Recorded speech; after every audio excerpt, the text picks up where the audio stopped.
بسم اللہ الرحمن الرحیم نحمدہ ونصلی علی رسولہ الکریم۔ آج ہمارا لیکچر نمبر 15 ایسے ہی ہے نا، 15واں لیکچر ہے آج ہم انشاءاللہ سورہ اذا جاء نصر اللہ والفتح اور ٹائم بچا تو قل هو اللہ احد سورہ اخلاص، یہ دو صورتیں آج ہم انشاءاللہ مکمل کریں گے۔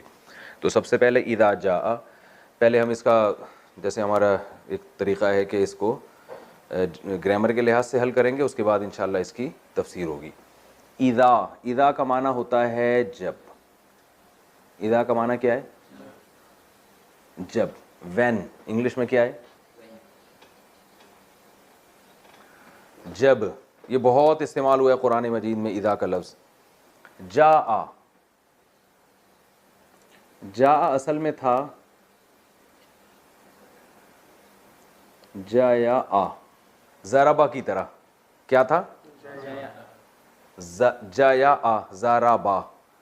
تو درمیان میں یا آ رہا ہے نا، میں نے کہا تھا واو الف یا آتے ہیں تو شکل چینج، تو جاء کو پڑھتے ہیں جاء، ٹھیک ہے؟ اس کا معنی ہوتا ہے آنا، کم۔ کیا معنی ہوتا ہے؟ آنا۔ اس کا مضارع آتا ہے یجیء، یجیء تھا یضربو کی طرح، تو پڑھا جاتا ہے یجیء۔ اذا جاء، جاء کا معنی کیا ہے؟ آنا۔ اردو میں کوئی اس کا مشابہ لفظ استعمال ہوتا ہے؟ مجیت، مجیت ہوتا ہے لیکن وہ گاڑی اردو ہے۔ اچھا، اذا جاء نصر اللہ، نصر کہتے ہیں مدد کو۔ نصر کسے کہتے ہیں؟ نصرت سے نکلا ہے، تبلیغی جماعت میں استعمال ہوتا ہے لفظ نصرت کے لیے۔ ہم گئے ہیں، ناصر مدد کرنے والا، منصور جس کی مدد کی جائے، خلیفہ منصور نہیں کہا جاتا ہے منصور، اور منصور بھائی بھی ہوتے ہیں اردو میں۔ تو نصرت مدد کرنا، مدد کرنا، یا مدد کو بھی کہتے ہیں صرف مدد۔ نصر اللہ، اللہ کی مدد، آسان ہے۔ اذا جاء نصر اللہ والفتح، واو کا معنی اور فتح کا معنی فتح، اردو میں استعمال ہوتا ہے لفظ فتح، ٹھیک ہے نا؟ وکٹری کو کہتے ہیں نا۔ اذا جاء نصر اللہ والفتح ورأیت الناس، واو کا معنی اور، رأیت گزر چکا ہے، اب یہ لفظ ریپیٹ ہو رہے ہیں نا دوبارہ، رؤیت سے نکلا ہے، رؤیت۔ آپ نے پڑھا تھا ارأیت الذی یکذب بالدین، پڑھا تھا نا ارأیت، تو وہی ارأیت ہے۔ ورأیت الناس، ناس کہتے ہیں لوگوں کو، بہت آسان ہے۔ ناس کسے کہتے ہیں؟ لوگوں کو۔ ورأیت الناس یدخلون،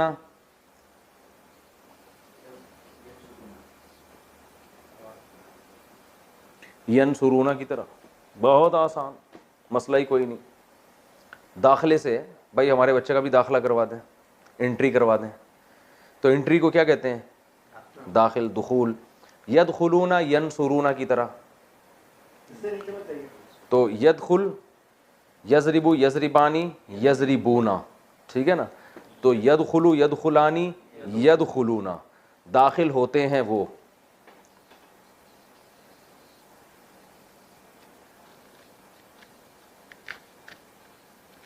یدخلون فی، اس سے نیچے نہیں جاؤں؟ یہ ٹھیک ہے، یہ نظر آ رہا ہے؟ چلو، یدخلون فی، فی کا معنی کیا ہے؟ میں، جیسے میں نے کہا تھا نا 100%، 100 میں 100، ٹھیک ہے نا؟ فی سبیل اللہ کہتے ہیں نا، بھائی فی سبیل اللہ یہ کام کرو، یعنی اللہ کے راستے میں یہ کام کر لو، فی سبیل اللہ۔ یدخلون فی دین اللہ، آسان ہے، اللہ کے دین میں۔ افواجا، افواجا، افواج جو ہے نا جمع ہے فوج کی جمع، فوج کی جمع کیا ہے؟ افواج، افواج پاکستان، ٹھیک ہے نا؟ تو فوج کہتے ہیں لشکر کو، تو کئی لشکر کو کیا کہیں گے؟ افواج۔ تو افواج کئی لشکروں کو کہیں گے۔ یدخلون فی دین اللہ افواجا، فسبح، فا کا معنی تو یا پس، سبح کئی دفعہ بتا چکا ہوں، اتنا مزہ آئے گا آپ لوگوں کو، جیسے جیسے تفسیر میں ہم آگے جائیں گے نا، قرآن ایسے آسان ہوتا چلا جائے گا کہ آپ بولو گے یار یہ تو بہت، لیکن آپ نے محنت کرنی ہے تھوڑی سی، جو جو پڑھایا جا رہا ہے اس کو یاد کرنا ہے، تو آگے آپ کو خود بخود سمجھ میں آنا انشاءاللہ شروع ہو جائے گا۔ سبح، بالکل جیسے بچے کو ہاتھ پکڑ کے جب ہم تھوڑا تھوڑا چلاتے ہیں، تھوڑا ہم چلاتے ہیں، پھر آہستہ آہستہ وہ خود چلتا ہے، پھر ایسا بھاگتا ہے کہ ماں باپ کو شکایت یہ ہوتی ہے آتا ہی نہیں ہے گھر پہ، ٹھیک ہے نا. فسبح، سبح امر ہے، یسبح ہے نا، یسبح، سبح، یسبح امر بنانے کا طریقہ کیا ہے؟ اس کو ہٹا دو اور آخر کو ساکن کر دو. سبح، فسبح بحمدی کا کیا ہے؟ فسبح بحمدی ربی کا، بحمدی، بی کا معنی ساتھ، حمد کا معنی تعریف. بحمدی، ہم تعریف کو کہتے ہیں. بھئی حمد و نعت کا پروگرام ہوتا ہے نا، آج حمد و نعت کا پروگرام ہے. حمد اللہ کی تعریف اور نعت رسول اللہ صلی اللہ علیہ وسلم کی تعریف کو کہا جاتا ہے. بحمدی، فسبح بحمدی ربی کا، اپنے رب کی حمد کے ساتھ تسبیح بیان کریں آپ. ٹھیک ہے نا. فسبح بحمد ربک واستغفرہ، واو استغفر، یہ ہو کو ہٹائیں آپ تھوڑی دیر کے لیے، استغفر کو دیکھتے ہیں. باب ہے استفعال، ہم نے پڑھا تھا استخراج.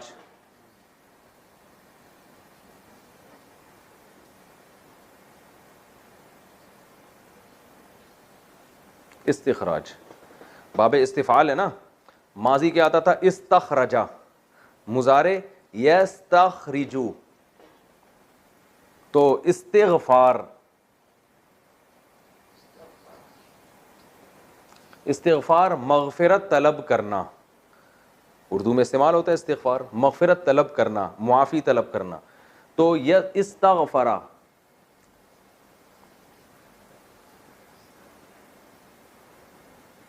استغفرا معافی مانگی اس نے گزرے ہوئے زمانے میں. یستغفرو،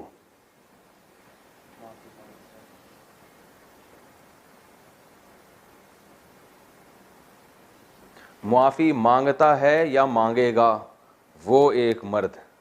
یضربو کی طرح ہے نا، یستغفرو، یستغفرانی، یستغفرون. یستغفرو معافی مانگتا ہے وہ. امر بنانے کا طریقہ کیا ہے؟ اس کو اڑایا، سب سے پہلے یا کو اڑایا تو کیا بن گیا؟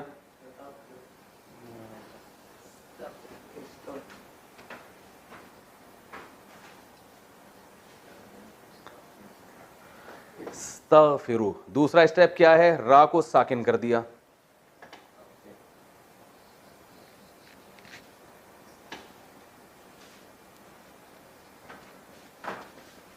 وہ جو اسٹیپ آپ نے اپنے ڈائری میں لکھے ہیں نا، اپنی ہیڈنگ خوبصورت مبارک ہاتھوں سے جو آپ نے لکھی ہوگی ہیڈنگ، اور اس میں آپ نے امر بنانے کا طریقہ جو میں نے بتایا تھا اخپل طریقے سے آپ نے اس میں لکھا ہوگا، تو وہ جگہ دیکھ لیں.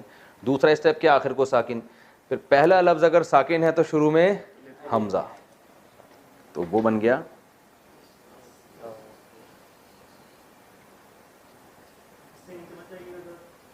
استغفر. استغفار کر تو ایک مرد، خطاب ہو رہا ہے تو نبی صلی اللہ علیہ وسلم کو خطاب ہو رہا ہے. استغفر ہو کا معنی اس سے مراد اللہ تعالی. فسبح بحمد ربک واستغفرہ، جب وقف کرتے ہیں تو واستغفرہ یوں پڑھ لیتے ہیں. انہ کان توابا. کہاں زیر لگے گا؟ ادھر، ادھر یا تو زیر لگتا ہے یا پیش لگتا ہے. ٹھیک ہے نا، تو زیر لگتا ہے، عام طور پر زیر لگتا ہے. عنصر میں پیش لگتا ہے بس، کیونکہ وہ صاد پہ پیش آ رہا ہے. ہاں وس، یا باب افعال ہوگا تو پیش زبر لگتا ہے اس میں، وہ بتا دیا تھا میں نے. واستغفرہ انہ، انہ کا معنی بے شک، ہو کا معنی بے شک وہ. کانا، کانا کو سمجھیں، یہ بہت استعمال ہوا ہے. کانا یکونو قرآن میں، یکن، کانا یکونو بہت استعمال ہوا. کانا کا معنی ہے، کانا کا کیا معنی ہے؟ اصل میں تھا کاوانا، اصل میں کیا تھا؟ کاوانا. ہوا وہ ایک گزرے ہوئے زمانے میں. کیا ہوا یہ آگے بتایا جائے گا. کیا ہوا تھا، کیسے مر گیا بھائی، یہ کہتے ہیں نا کیا ہوا تھا. اب یہ نہیں کہ آپ خود بخود عربی میں فنٹر بن کے عرب سے پوچھیں ماں کانا تو یہ نہیں بنے گا.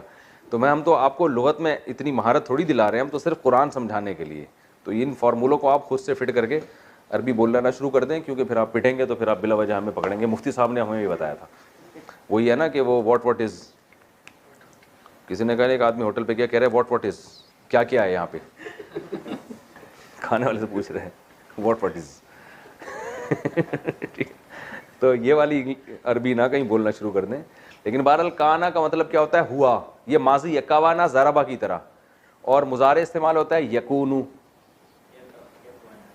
اصل میں تھا یکونو، ینصرو کی طرح، ہوتا ہے یا ہوگا. تو یکونو کو پڑھتے ہیں یکونو، جیسے یقولو کو یقولو، تو یکونو کو یکونو ہے.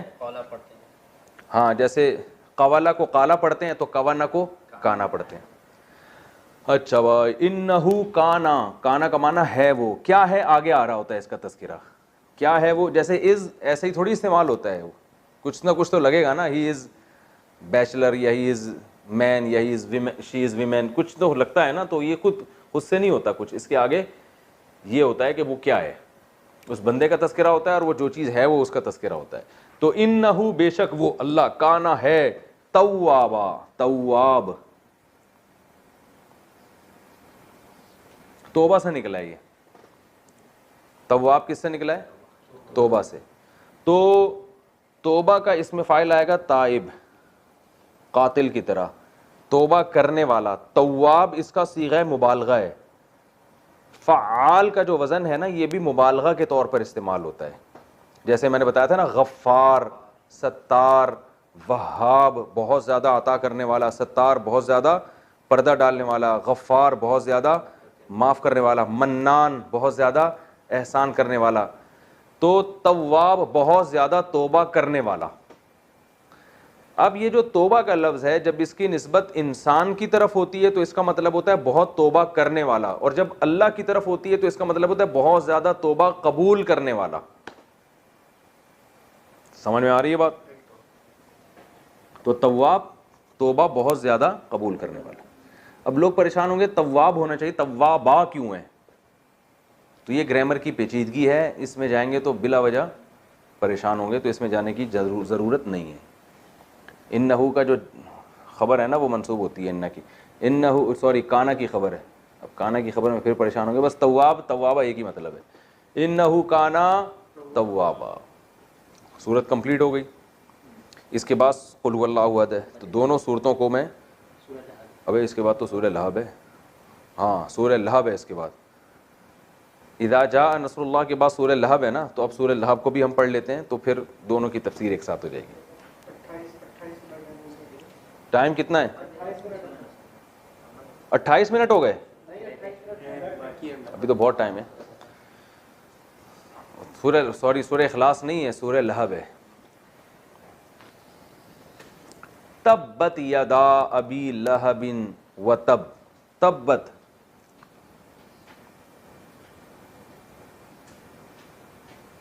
تبت اصل میں تھا تبابت،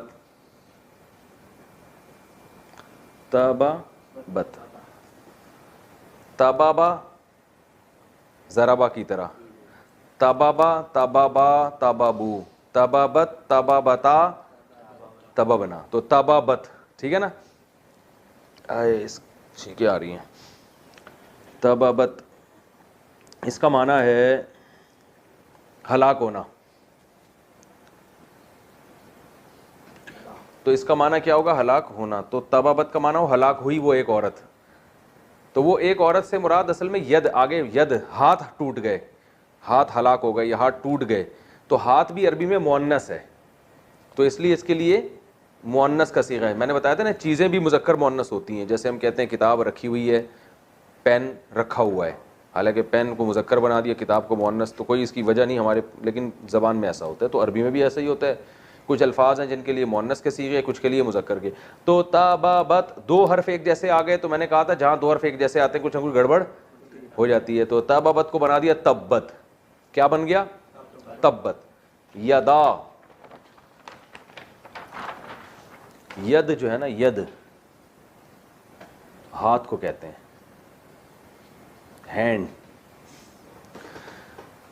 صحیح ہے نا؟ اردو میں استعمال ہوتا ہے یہ ید بیضا اور ید طولا، کچھ اس طرح کی بڑی اردو میں استعمال ہوتا ہے ید. اس کی دو ید جب ہوں گے تو یدانی. دونوں ید کو کیا بولتے ہیں؟ یدانی. تبت یدا ابی لہب. ابی لہب ابو لہب, ابو لہب وہ جو مشہور اسلام کا دشمن تھا. تو ابو لہب کو ابی لہب پڑھا ہے, وہ کیوں پڑھا ہے اس کو چھوڑیں. تو جب عربی میں کا کی کے کا معنی آتا ہے نا, یدانی سے ابو لہب کے دونوں ہاتھ, تو یہ والا نون غائب ہو جاتا ہے. ٹھیک ہے نا, یہ نون کیا ہو جاتا ہے, غائب ہو جاتا ہے. یدانی ابی لہب کو پڑھیں گے یدا ابی لہب, تو ابو لہب کے دونوں ہاتھ, تو یدانی ابو لہب, کا کی کے کا معنی آ رہا ہے نا, تو یہ والا نون گر جاتا ہے. یدا ابی لہب. تبت یدا ابی لہب, ٹوٹ گئے ہاتھ ابو لہب کے. تبت یدا ابی لہب و تب, و تبا, یہ اصل میں تھا تابابا, تابابا ضربا کی طرح. تبت یدا ابی لہب و تبا, تابابا ضربا کی طرح. اس کو تابابا کو پڑھتے کیا ہیں, تبا, اور حالت وقت میں تب. ٹھیک ہے نا, اس طرح پڑھتے. میں ترجمے میں بتاؤں گا کیا مطلب ہے, ابھی تو آپ حیران ہو کہ کیا مطلب ہے اس کا. اس کے ہاتھ ٹوٹ گئے و تبا, اور وہ خود بھی ٹوٹ گیا. تبا یعنی ضربا, وہ خود ابو لہب کیا ہو گیا, برباد ہو گیا. تبت یدا ابی لہب و تب. ما اغنا, ماں کا معنی, ماں کا معنی نہیں بھی ہوتا ہے. میں نے بتایا تھا نا ماں کے بہت سارے معنی آتے ہیں, تو میں مختلف جگہوں پہ ماں کا معنی کیا ہوتا ہے, نہیں بھی. جیسے ضربا, اس نے مارا, ما ضربا. عرب جو سعودی عرب گئے وہ کہتے ہیں, وہ اکثر معافی, کچھ معافی مشکل ایسے کہتے ہیں نا, معافی مشکل, کوئی مشکل نہیں ہے. تو ماں کا معنی کہ نہیں بھی ہوتا ہے. تبت یدا ابی لہب و تب ما اغنا. اغنا اصل میں تھا اغنایا, اکرما, غنا سے ہے, غنی کرنا. جیسے اکرام تھا, اکرام کرنا, اور اغنا غنی کرنا. ٹھیک ہے نا. تو اکرما اس نے اکرام کیا, اغنایا اس نے غنی کر دیا, بے پرواہ کر دیا. غنی مالدار آدمی کو کہتے ہیں نا, بے پرواہ ہوتا ہے نا, اس کو ضرورت نہیں ہوتی ہے, سب کچھ اس کے پاس ہوتا ہے, اسے کسی کی پرواہ نہیں ہوتی. تو ما اغنا,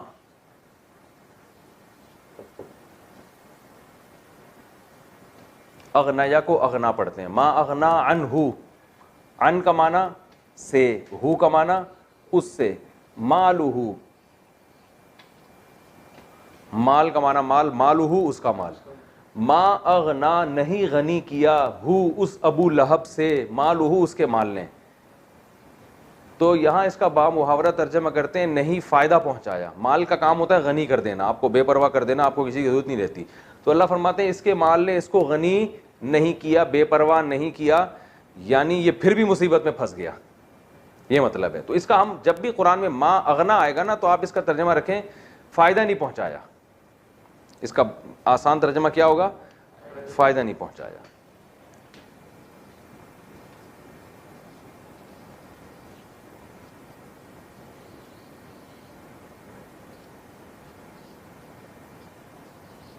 اسے اس کے مال نے, مالہ جو ہے نا اغنا کا سبجیکٹ ہے.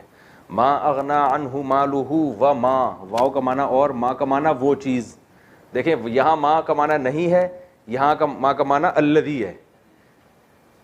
نہیں فائدہ پہنچایا اس ابو لہب کو اس کے مال نے, و ما اور اس چیز نے بھی, کسبا ضربا کی طرح, جو اس نے کمائی.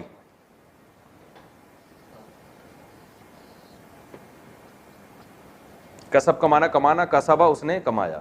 نہیں فائدہ پہنچایا اس ابو لہب کے مال نے, ہو اس ابو لہب کو, وما اور اس چیز نے بھی فائدہ نہیں پہنچایا, کسبا جو ابو لہب نے کمایا. تو ما کا معنی الذی کے معنی میں, الذی کسب وہ چیز جو اس نے کمائی. ما اغنا عنہ مالہ وما کسب سیصلی,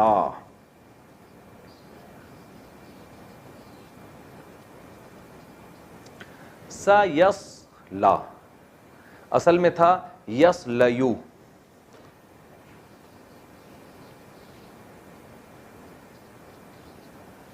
یسلیو یسمعو کی طرح. اس کا معنی ہوتا ہے آگ میں داخل ہونا. عربی میں آگ میں داخل ہونے کے لیے الگ ایک ورڈ استعمال ہوتا ہے. قرآن میں آتا ہے نا یسلا نارن, وہ کیا ہے, حامیہ, تسلا نارن حامیہ, وہ نفس جو ہے نا وہ داخل ہوگا نارن حامیہ, آگ میں. تو یسلا کا معنی ہوتا ہے آگ میں داخل ہونا. سین کا معنی ہوتا ہے عن قریب. سین بھی اور سوفا بھی دونوں اس کے معنی عن قریب. جیسے ازربو کا معنی میں مارتا ہوں, سأزربو ان قریب ماروں گا, سوف ازربو ان قریب ماروں گا. تو سین اور سوفا ان قریب کے لیے استعمال ہوتے ہیں. سوف یأتی اللہ بقوم, اے ایمان والو اگر تم اللہ کی راہ میں نہیں لڑو گے یا اللہ سے محبت نہیں کرو گے, فسوف یأتی اللہ بقوم, تو عن قریب اللہ لے آئے گا ایسی قوم کو, یحبہم و یحبونا, کہ وہ اللہ سے محبت کریں گے اور اللہ ان سے محبت کرے گا. تو سیصلا, تو یسلو کو یسلا پڑھتے ہیں کیونکہ یا آ رہا ہے نا تو وہ چینج ہو گیا. سیصلا نارن, نار کا معنی آگ. اب یسلا کا معنی بھی آگ میں داخل ہونا, نار اور تاکید کر دیا, تو داخل ہوگا ان قریب نارن, آگ میں. نار اردو میں استعمال ہوتا ہے, اللہم اجرنا من النار, یہ دعا تو اکثر لوگوں کو یاد ہی ہوگی نا. سیصلا نارن ذات لہب, یہ ذاتا عربی میں ایک ذا, ذو اور ذی استعمال ہوتا ہے.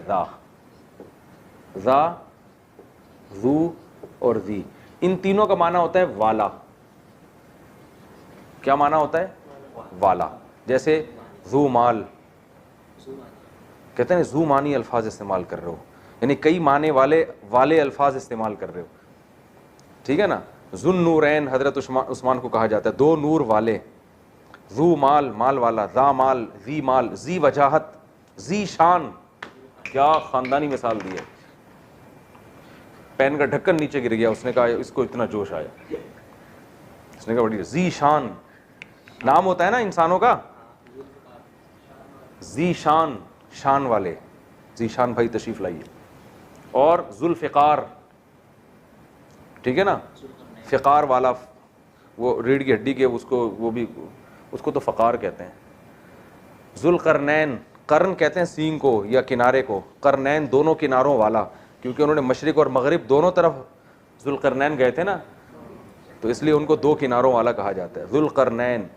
حدیث میں ایک صحابی ہیں جن کا ہاتھ بہت لمبے تھے, ان کو ذوالیدین کہا جاتا تھا, دو لمبے ہاتھ والے. اور اس کی مثالیں, ذی شعور انسان, ایسے آدمی نے مثال دی ہے. ہاں مجھے پتا ہے, اچھی بات ہے.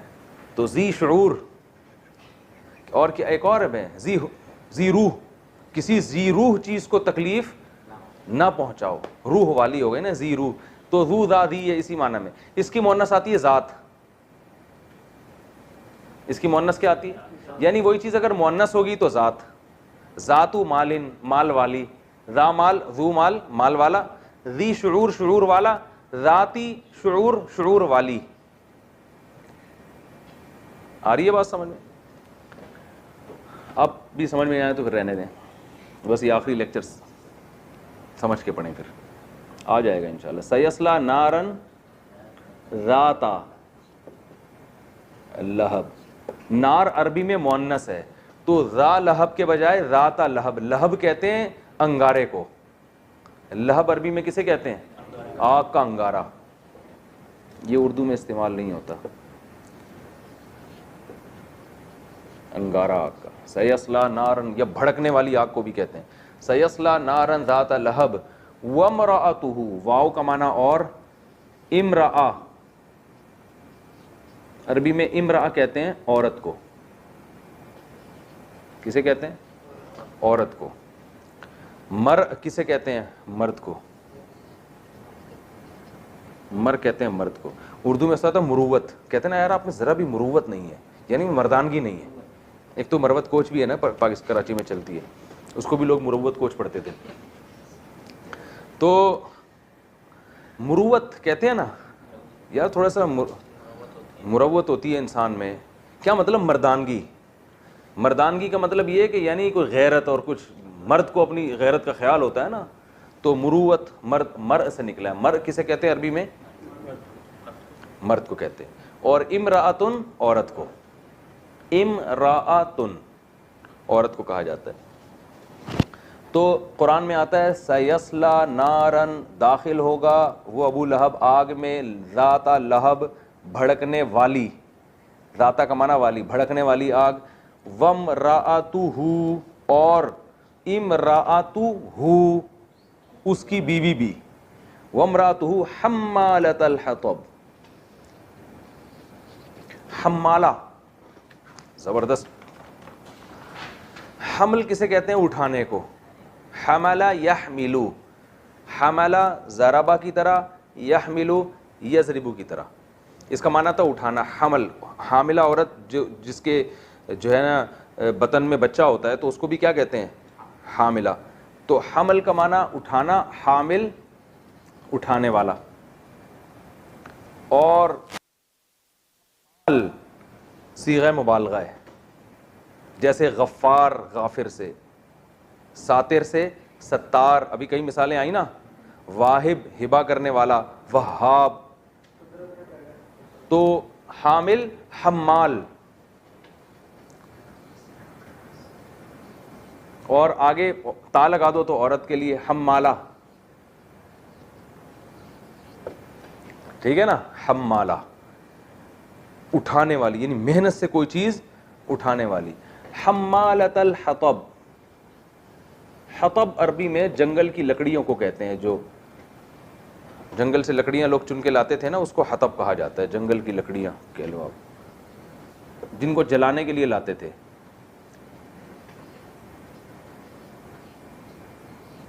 جو ٹھرکی ہے اس کو لڑکیاں پڑھیں گے. جنگل کی لکڑیاں، صحیح ہے نا. وہ بھوکے سے کسی نے پوچھا نا 2 اور 2 کتنے ہوتے ہیں، تو کہہ رہے 4 روٹیاں. تو جنگل کی لکڑیاں. تو حمالۃ الحطب. ہمارے ایک دوست تھے، وہ مجھے وہ واقعہ یاد آیا ایگزامینیشن ہال میں نا، جب ہم مدرسے میں جب بیٹھے ہوئے تھے تو انہوں نے پیپر حل کیا. پیپر میں پتہ نہیں ایک عجیب سا لفظ انہوں نے لکھا ہوا ہے. لفظ کچھ اور تھا مگر وہ بنا انہوں نے کوئی عجیب سی چیز بنا دی تھی. میں ابھی وہ نام نہیں لوں گا، تھوڑا سا مناسب نہیں ہے. تو ہمارے استاد ان کو پکڑا، انہوں نے بولا کیا سوچ کے آپ نے یہ لکھا ہے یار. وہ ایسے ہی کوئی تھی، لکڑیوں کو لڑکیاں، بار بار جگہ جگہ لڑکیاں لکھا ہوا تھا. انہوں نے کہا کیا سوچ کے، کیا دماغ حاضر نہیں، کیا سوچ رہے تھے. ہمیں بڑی ہنسی آئی. وہ ان سے غلطی ہوئی تھی، لیکن تو وہ بعض غلطیاں ایسی ہوتی ہیں کہ آدمی کے یعنی اس کی سوچ کا پتہ بتا رہی ہوتی ہیں. اچھا بھائی، حمالۃ الحطب. تو اب کیا؟ وامرأتہ اور اس کی بیوی بھی، حمالۃ الحطب لکڑیاں اٹھانے والی. حمالہ اٹھانے والی، کس کو؟ الحطب. وامرأتہ حمالۃ الحطب فی جیدہا. فی کا معنی میں، جید گردن کو کہتے ہیں عربی میں. جید کا معنی گردن. فی جیدہا حبلم. حبل عربی میں رسی کو کہتے ہیں. واعتصموا بحبل اللہ ہے نا قرآن میں، اللہ کی رسی کو احتسام، مضبوطی سے تھام. فی جیدہا حبل من کا معنی سے مسد. مسد بٹی ہوئی، مسد بٹی ہوئی رسی اسے کہتے ہیں جو ایسے بنی ہوئی ہوتی ہے نا، ایسے جیسے جوڑا بنا کے اس طرح سے، اس طرح کی رسی. تو یہ تو ان دونوں صورتوں کا لفظی ترجمہ ہو گیا. تبت یدا ابی لہب، ابو لہب کے ہاتھ. اچھا یہاں ایک ذہن میں رکھیں، عربی میں جو فعل ماضی ہے نا وہ دعا کے معنی میں بھی استعمال ہوتا ہے. جیسے رحیمہ، اس نے رحم کیا، رحمہ اللہ، اللہ نے اس پر رحم کیا. لیکن ساتھ ساتھ اس کا ایک معنی یہ بھی ہے اللہ اس پر رحم کرے. جب کوئی مر جاتا ہے ہم کہتے ہیں رحمہ اللہ، اللہ ان پر رحم کرے. تو یہ دعا اور بد دعا دونوں معنی میں بھی استعمال ہوتا ہے. جیسے اب کیا ہے، تبت یدا ابی لہب، ابو لہب کے ہاتھ. اس کا اصل ترجمہ تو ہوگا ابو لہب کے ہاتھ ٹوٹ گئے. لیکن یہ مطلب نہیں ہے اس کا مطلب ہے اللہ تعالیٰ کہہ رہے ہیں ابو لہب کے ہاتھ ٹوٹ جائیں، گویا اللہ اپنی تمنا کا اظہار کر رہے ہیں، اور ظاہر ہے جب اللہ کوئی ارادہ کر لے تو پھر وہ تو پورا ہو کے رہتا ہے. تو تبت یدا ابی لہب، ابو لہب کے ہاتھ ٹوٹ جائیں، و تب، اور ابو لہب بھی ہلاک ہو جائے. ایک ترجمہ اس کا یہ ہے. دوسرا ترجمہ اس کا یہ ہے کہ ایسا ہو گیا. دونوں مطلب ہیں اس کے، ٹوٹ گئے ہاتھ ابو لہب کے، و تبا، اور وہ خود بھی ہلاک ہو گیا. ٹھیک ہے نا. تو دونوں مطلب جب بھی ماضی کا صیغہ آتا ہے نا تو دونوں مفہوم اس سے نکلتے ہیں. اب ہم اس کی جو ہے نا سورہ نصر اور سورہ لہب کی تفسیر، مختصر تفسیر ہے، بہت زیادہ ڈیٹیل میں نہیں جا رہا کیونکہ ہم نے پورا 30واں پارہ مکمل کرنا ہے، پھر رمضان کے بعد انشاءاللہ ہم پورا قرآن کمپلیٹ کریں گے. تو آپ کو قرآن کی زبان میں سمجھ میں آ جائے اتنا کافی ہے. پھر تفسیریں تو بڑی لمبی لمبی، ایک ایک سورت پہ 1.5 گھنٹے بھی بیان ہو سکتا ہے. اب ہم انشاءاللہ ان دونوں صورتوں کی مختصر تفسیر پڑھیں گے. پہلی صورت ہے اذا جاء نصر اللہ والفتح. اذا کا معنی جب، جاء کا معنی آئے، نصر اللہ اللہ کی مدد اور فتح. اس کا شان نزول ہے رسول اللہ صلی اللہ علیہ وسلم نے 8 ہجری میں مکہ فتح کیا. تو جمہور مفسرین اس طرف گئے ہیں کہ مکہ فتح ہونے سے پہلے نازل ہوئی ہے، اگرچہ بعض اس کی طرف بھی گئے ہیں کہ مکہ فتح ہونے کے بعد یہ صورت نازل ہوئی، لیکن جو راجح قول ہے وہ یہ کہ مکہ فتح ہونے سے پہلے یہ صورت نازل ہوئی. اور اللہ نے فرمایا اذا جاء، جب آ جائے، نصر اللہ اللہ کی مدد، والفتح اور فتح، یعنی مکہ جب فتح ہو جائے اور اسلام کو شان و شوکت اور قوت مل جائے. یہ جاء جو ہے نا ماضی کا لفظ ہے، لیکن یہ جب کے ساتھ استعمال ہو تو پھر یہ فیوچر کے معنی میں چلا جاتا ہے. اردو میں بھی ایسے ہے، آپ کہتے ہیں نا جب وہ آیا تو میں بھی جاؤں گا، حالانکہ آیا تو پاسٹ ہے نا، لیکن جب ہم کہتے ہیں جب وہ آیا تو پھر میں یہ کام کروں گا، تو یعنی اگر وہ آ گیا تو ہوگا، نہیں تو نہیں ہوگا. تو اللہ فرماتے ہیں اذا جاء نصر اللہ والفتح، جب اللہ کی مدد اور فتح آ گئی، جو آپ صلی اللہ علیہ وسلم ساری زندگی محنت کرتے رہے، اب اس کا پھل کھانے کا وقت آیا ہے، اللہ کی مدد آ گئی اور اسلام کو غلبہ مل جائے گا.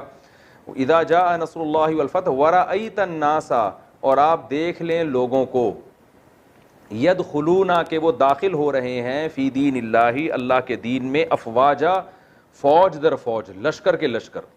اب تک کیا ہو رہا تھا؟ بھی فلاں جگہ ایک آدمی مسلمان ہو گیا، فلاں جگہ ایک آدمی مسلمان ہو گیا، وہ بیچارہ جو مسلمان ہوتا تھا وہ بھی کمزوری کی حالت میں. تو اللہ فرماتے ہیں جب اللہ کی مدد آ جائے گی، یعنی مکہ فتح ہو جائے گا اور فتح بھی آ گئی، مدد بھی آ گئی، اور آپ دیکھ لیں لوگوں کو کہ وہ اللہ کے دین میں جوق در جوق داخل ہو رہے ہیں. وَيَدْخُلُونَ فِي دِينِ اللَّهِ أَفْوَاجًا وَرَأَيْتَ النَّاسَ يَدْخُلُونَ فِي دِينِ اللَّهِ أَفْوَاجًا فَسَبِّحْ بِحَمْدِ رَبِّكَ، تو آپ پاکی بیان کریں اپنے رب کی حمد کے ساتھ. پاکی بیان کرنے کا مطلب یہ بتائیں کہ اللہ ہر عیب سے پاک ہے، اور حمد کا مطلب تمام تعریفوں کے لائق ہے. کسی کی کامل تعریف جب کی جاتی ہے جب آپ اس کو بتائیں کہ کوئی برائی اس میں ہے نہیں اور ساری اچھائیاں اس میں ہیں. بعض لوگوں میں اچھائیاں بھی ہوتی ہیں، برائیاں بھی ہوتی ہیں، تو آپ کو اس میں یہی اچھائیاں ہیں، تو یہ بھی کامل تعریف نہیں ہے کہ ہو سکتا ہے یہ اچھائیاں ہیں تو ساتھ میں کچھ برائیاں بھی ہوں. آپ یہ کہیں کہ اس میں کوئی برائی نہیں ہے تو ہو سکتا ہے برائی نہ ہو لیکن اچھائیاں بھی نہ ہو. تو اس لیے قرآن میں یہ حدیث میں بھی یہ لفظ آتا ہے فسبح بحمدی ربک. ہم ثنا جو پڑھتے ہیں سبحانک اللہم و بحمدک، سبحانک اللہم، اللہم کہتے ہیں اے اللہ سبحانک تو پاک ہے، و بحمدک، اور تیری حمد کے ساتھ بھی ہم یہ بات بیان کر رہے ہیں. ٹھیک ہے نا، یعنی ہم جو تیری پاکی بیان کر رہے ہیں تیری حمد کے ساتھ، کہ یہ بھی بتا رہے ہیں کہ تو عیب سے بھی پاک ہے اور ساری خوبیاں بھی تیرے اندر ہی ہیں. تو فسبح، آپ اللہ کی پاکی بیان کریں، یعنی سبحان اللہ کہیں. سبحان اللہ کا معنی ہے اللہ ہر عیب سے پاک ہے. بحمدی ربک، اپنے رب کی حمد کے ساتھ، یعنی الحمدللہ بھی کہیں کہ تمام تعریفیں کس کے لیے ہیں؟ اللہ کے لیے. فسبح بحمد ربک واستغفرہ، اور اللہ سے توبہ بھی کریں. ہو کا معنی اس اللہ سے استغفار بھی کریں، اپنی خطاؤں پہ معافی بھی مانگیں. واستغفر انہ کان توابا، بے شک وہ توبہ قبول کرنے والا ہے. جب آپ استغفار کریں گے تو آپ کی خطاؤں کو معاف کرے گا. تو یہ تو اس کا شان نزول تھا، اور مختصر اس کی کچھ ترجمہ میں نے بتایا. اس میں ہمیں اسباق کیا ملتے ہیں؟ ہمیں اسباق یہ ملتے ہیں کہ بھائی مسلمانوں کی فتح میں اور کافروں کی فتح میں فرق ہے. نبی صلی اللہ علیہ وسلم ساری زندگی محنت کرتے رہے، اب اللہ نے بتایا کہ فتح اور نصرت کا وقت آ چکا ہے. تو جیسے ہی فتح ہوگی تو ایک خوشخبری سنائی کہ اب 1-2 لوگ نہیں آئیں گے بلکہ ہزاروں کی تعداد میں لوگ اسلام، پورے پورے قبیلے آ کے مسلمان ہو رہے تھے، پورے پورے قبیلے، کیونکہ بہت سے لوگ انتظار میں تھے کہ اگر محمد صلی اللہ علیہ وسلم سچے نبی ہیں تو یہ کہتے ہیں میں آخری نبی ہوں، سچا نبی ہوں، تو اللہ ان کو یقیناً فتح دے گا، یہ غالب ہو جائیں گے۔ اگر یہ غالب ہو گئے تو اس کی علامت ہے سچے ہیں، نہیں ہوئے تو اس کی علامت ہے اللہ ان کے ساتھ نہیں ہے۔ تو بہت سے لوگ اس انتظار میں تھے۔ تو جیسے ہی نبی صلی اللہ علیہ وسلم کو مکہ فتح ہوا، اللہ نے بتا دیا کہ اب کیا ہوگا۔ وہ لوگ جو ابھی کنفیوژن میں تھے ان کو یقین ہو گیا بھائی یہ تو دین سچا ہے، تو دھڑا دھڑ پورے کے پورے قبیلے آ کے مسلمان ہو رہے ہیں۔ تو یہ بڑی خوشخبری تھی۔ تو وَرَأَيْتَ النَّاسَ يَدْخُلُونَ فِي دِينِ اللَّهِ أَفْوَاجًا فَسَبِّحْ، تو اللہ نے پہلا نقطہ ہمیں ملتا ہے کہ جب یہ اتنی بڑی فتح ملے گی تو مسلمان کی خوشی میں اور غیر مسلم کی خوشی میں فرق ہوتا ہے۔ وہ اکڑتے ہیں، وہ تکبر کرتے ہیں، وہ کہتے ہیں ہم نے کیا، ہم یوں، جیسے ہوتا ہے ظالم لوگ جب کسی بستی پہ غالب آتے ہیں تو قتل و غارت کا میدان گرم کرتے ہیں، جشن مناتے ہیں۔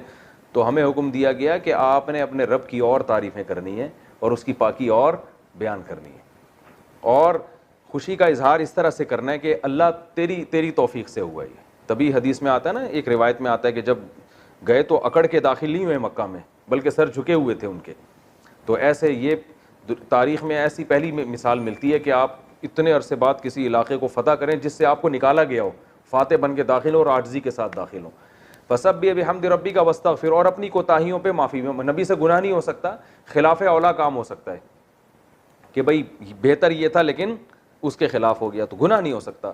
تو نبی سے جو خلاف اولا کام بھی ہوتا ہے تو اللہ اس پہ بھی استغفار کا حکم دیتے ہیں کہ اگر اس دعوت کے مشن میں آپ سے کوئی کوتاہی ہو گئی ہو تو آپ کو چاہیے کہ آپ اللہ سے معافی مانگے۔ تو جب نبی کو حکم دیا جا رہا ہے تو ہم کس کھیت کی مولی ہیں؟ تو ہمیں بھی کوئی بھی اگر ہمیں کامیابی ملتی ہے نا تو کامیابی میں ہمیں اس سے سبق ملتا ہے بھائی اترانا نہیں ہے، اور اللہ کی حمد و ثنا کرنی ہے، اور اپنی کوتاہیوں پہ بھی نظر رکھنی ہے۔ اللہ ہم سے تو یہ تو تیری مدد ہے، ہم نے تو کام خراب کیا ہے، اپنے بارے میں یہ کہنا چاہیے۔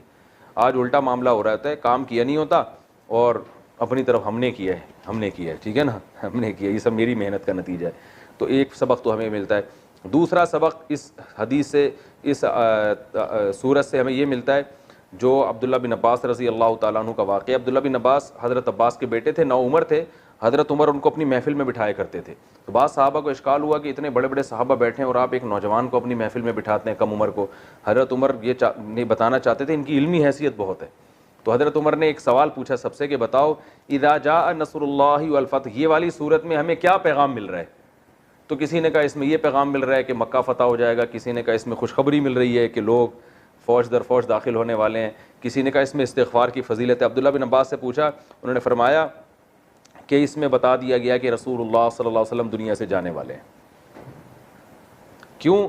نبی جو دنیا میں آئے تھے دین کو غالب کرنے کے لیے، تو اسی وجہ سے اللہ نے کہا دین جب غالب ہو جائے تو اے نبی اب آپ توبہ استغفار میں لگ جائیے، مشن آپ کا کیا ہو گیا؟ کمپلیٹ۔ تو انہوں نے کہا کہ اس سے ہی، اور واقعی ایسا ہی ہوا تھا کہ اس صورت کے نازل ہونے کے کچھ ہی عرصے کے بعد آپ صلی اللہ علیہ وسلم کا انتقال ہو گیا، اور آپ نے بھی اس سے یہی سمجھا کہ جو